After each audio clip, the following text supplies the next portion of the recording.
Hey, I'm Weekend Gabe, and you're checking out Weekend at Gabe's, and thanks for checking out this latest episode. While you're here, also follow us on these social medias at Weekend Gabe, at Weekend at Gabe's, and also at The Real Sam Crane. Thanks for checking us out.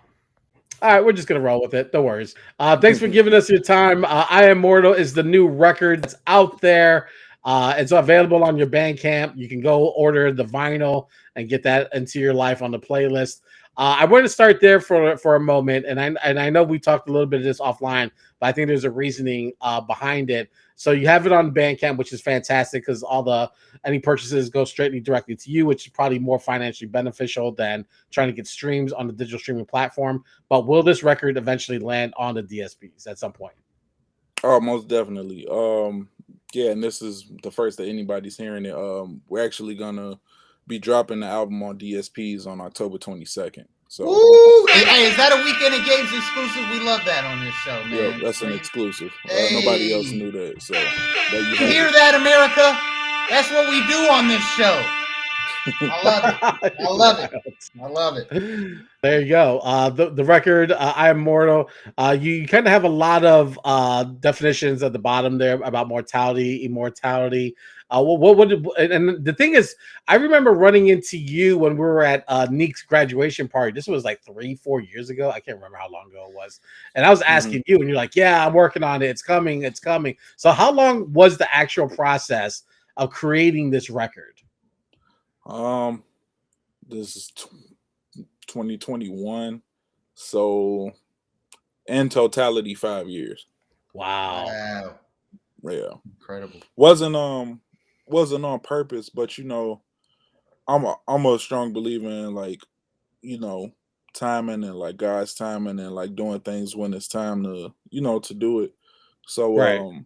I just went through a lot of life situations, just a lot of internal things. Certain things needed to happen before I could release the album because the album is dense. It's a lot of messaging in it.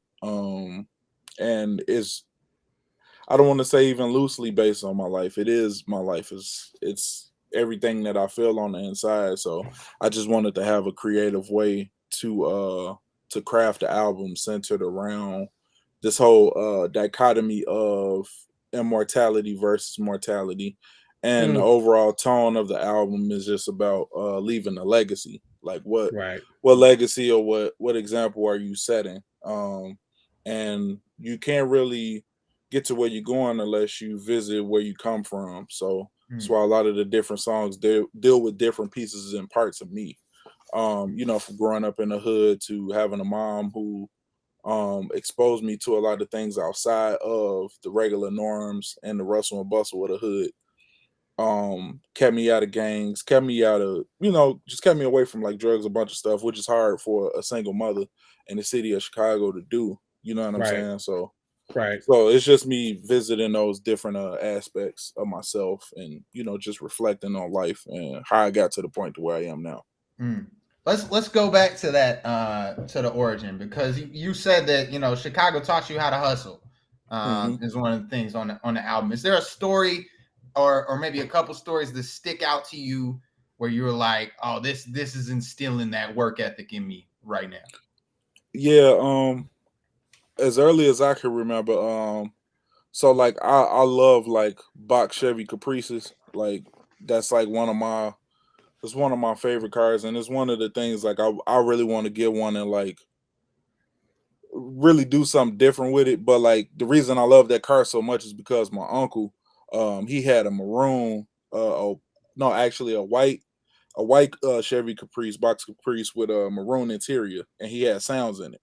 So I grew up in a strict Christian household, so I wasn't allowed to really listen to secular music like that. But every time that I would go to my uncle's house with my dad, we'll always take rides in the Caprice, and that's when I really got to see like, because when I was born, we moved to Oak Park, so I wasn't really used to seeing like shout out Oak Park. You know what it is. Yeah, shout out Oak Park. I wasn't really used to seeing like like the activities of the hood. I wasn't used to seeing like the crackheads. I wasn't used to seeing gang activity. I wasn't used to seeing, just different things that you don't really experience in the suburbs. So every time that I got a chance to ride in that Box Caprice, it was like a whole new like world was like revealed to me. You know what I'm saying? So and I was drawn to it because I remember like my dad and my mom teaching me like, hey, you want to stay away from XYZ. But while I'm riding in the back of that car, I'm looking at these different things. It's like, man, like this is what you get from selling drugs, or this is what you get from, playing the block. So early on, I saw like that dichotomy. It's like, yeah, it's bad, but look at the benefits and the rewards that you get from it. So, right. But from early, I started to see those two sides, and like honestly, like that's what the album is about. The album is duality at its finest. Is that that drive, or that that aspiration to want to be a good person or to be pure, but then on the other side you got the evils, and you got the things that's enticing, that's not good, but they feel good. You know what I'm saying? Right. So it's Right. just dealing with the totality of that, and that's my my story is no different from any other like educated like young black man or woman, that may have grown up in the hood, but are leaps and bounds ahead of their surroundings mentally, and you know what I'm saying, and what they possess. So I really wanted this album to represent that. It's like, yeah, you could come from the trenches, but you don't have to let the trenches like dictate where you go, your trajectory. You know what I'm saying? So yeah.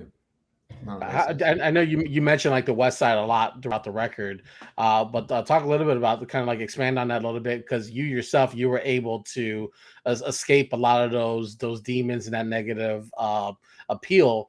But were you aware of any like friends or family members who weren't as fortunate? Oh, absolutely. Um, Once again, I got to tip my hat off to my mom. I honestly don't know how she did it. Like I got 3 kids of my own. They're very, very young, but they're not gonna have to go through a lot of the stuff that I had to go through because I moved them out of the city. Definitely. You know what I'm saying? So but I got to tip my hat off to my mom because my mom instilled the fear of God in me early. She was like, you my only son. I don't have any siblings. Like I'm the only child. She's like, man, you my only son. I don't want you getting wrapped up in XYZ. You know what I'm saying? Like I went outside, but it wasn't that much. Like everything was monitored. You know what I'm saying? Because I think she just knew how treacherous, like Chicago was, and had it's more treacherous now in Chicago than it was when I was younger. But mom, I also applaud her because even though she protected me, she gave me enough freedom for me to really like kind of like learn things for my own, so I can have my individuality, like my own way of thinking, and really be able to make decisions on my own. It's like, hey, I'm telling you not to do this because this, and this can happen. But at the end of the day, it's always on you. She always gave me that responsibility that the choice is yours. But I'm telling you why you shouldn't go down these paths and fall down into these certain pitfalls. You know what I'm saying? But ultimately it's on you. But just remember, if you get to a certain point, you might get so far away, I won't be able to save you. Sure. All I'll be able to do is like pray that God keep his hand on you, but it's on you what you want to do. So right. So yeah, I love my mom. Shout out to moms everywhere, especially. That's another thing we love on this show. We love exclusive and we love moms, bro. It's 1-2. I always say that being a single mom is the hardest job in the world. There's nothing harder than that. So, you use this word a lot, and I want you to explain to me. Was it? Am I mispronouncing this? Yahweh. Yahweh. What? Yeah. So, explain what that. Gabe doesn't know what Yahweh means. Oh my god, bro. Break it down. So, oh my Yahweh, bro. Jesus. Yeah. So it's all about noticing like the God inside of each and every last one of us. So instead of me, calling somebody, my N word, I just say my Yahweh. So it's I kind of like made it a part of my brand because when I'm on the mic, I feel like when I'm rapping or when I'm spitting, like it sounds great, but there's a spirituality to what I'm saying, even if I'm talking about something that's treacherous, or I'm talking about what I've seen in the hood, or you know what I'm saying. There's always a light in everything that I'm saying, And Got that's it. why yeah, it's just about messaging. So it's like instead of like calling out the negative in somebody, I try to call out the God in somebody. So if you say, hey, shout to my Yahweh such and such, that's really all that is. And it's kind of like it's my lingo, you know what I'm saying? And everybody that know me, they know if I say that, you know what I'm saying? Like it's a term of endearment, you know what I'm saying? Right. It's just about calling out the God and whoever I'm talking to. That's all. I love that. It's a really powerful word, and to use it in that way is actually really beautiful. So I really love that, man. That's awesome. That's awesome. Appreciate that, man. I wanna talk about a couple specific records. The standout to me on this album was definitely "Pass You By," and that might be because I really love that chopped up Houston sound. Talk about making that record and what inspired you to make something that was a little bit chop, not slop. I had to tip my hat up to my boy Neak. We were actually recording that song in Faded Studios. I don't think it's around anymore. But I made the beat in the studio. I had laid my verses and I was just trying to figure out what to do as far as like the hook. And I wanted to have something that was gonna resonate number one with people from out west because I hold the West Side like very near and dear to my heart because that's the reason why I am who I am today. Right. So I'm always gonna big up the West Side. Um but then on top of that, like I just remember like listening to like I listen to a lot of Houston artists. I listen to Maxo Cream, I listen to, like Sauce Walker now, but Hell yeah. like back then it was like, Slim Thug and Paul Wall. So and I love that feeling that I get, you know what I'm saying? Like when I would hear that. And so Neek was like, man, he was like, why don't you just come up with something like catchy and then just chop and screw it? He was like, see how it sound. So I've literally laid that from the west side, rep it till I die. City so cold, so I gotta bring that fire. Like I just wanted to keep it Chicago, but I just pitched my voice down and it came out dope. So, and that's one of my favorite tracks on there, as well. So, Yeah, man, incredible, incredible. I think it's so interesting the relationship that sort of Chicago and Houston have together because it's a lot of love and it's a lot of inspiration going back and forth. So to see you do that style, but then keep it very city of Chicago, was also really powerful. So yeah, absolutely, one of the standout records for sure, for sure. But and that you brought up working with Neak. Um, you worked with him sort of across the album. He produced a lot of the records, but he's featured on the song with Fillmore Green that uses the Frank Ocean sample. Talk about making that record and sort of your relationship with Neak, and it seems very organic. That you guys have a great working relationship. So how did that develop? yeah, most definitely. I actually produced every record on the album. So Neek has been one of those guys that's been championing me since we met each other. We actually met. I was performing at an open mic at a U.S. beer company, which is not around anymore. For Jay Hollow's mixtape release party. Shout out Jay Hollow. And I think Neek was on the bill too. So that's actually where I met Neek, and that's where I met since 96, but he used to go by Sincerely Yours.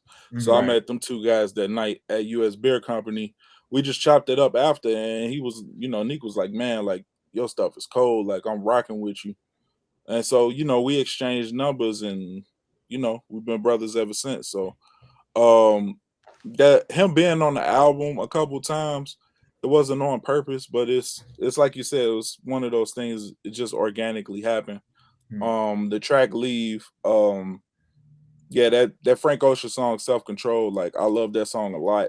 And I wanted to take that and just put my spin on it. Like I love the thing about my production is I love drums. Like I put heavy emphasis on drums. I put heavy emphasis on letting the beat kind of like breathe and like let the Yeah. beat be a part of a part of the track. So it's like songs like Don't You Know, there's literally like 4 to 8 bars where I'm just letting the beat like rock out, just because I feel like the atmosphere of the production is just as important as the lyrics and the singing and the arrangements that you're putting on top of the production. So I'm real conscious about just bringing all of those elements together, not trying to really overwrap you, but not trying to over sing you too, trying to give you a good balance of a lot of different things, just because I want you to be able to listen to it and it be an easy listen. I don't want you to have to, you know what I'm saying, struggle to try to like understand where I'm coming from. But I also know I wanted to have that intricate space too, to where like people that nerd out over stuff like that nerd out over production, they'll hear it and be like, oh, that's different. Wow. You know what I'm saying? So yeah. Absolutely.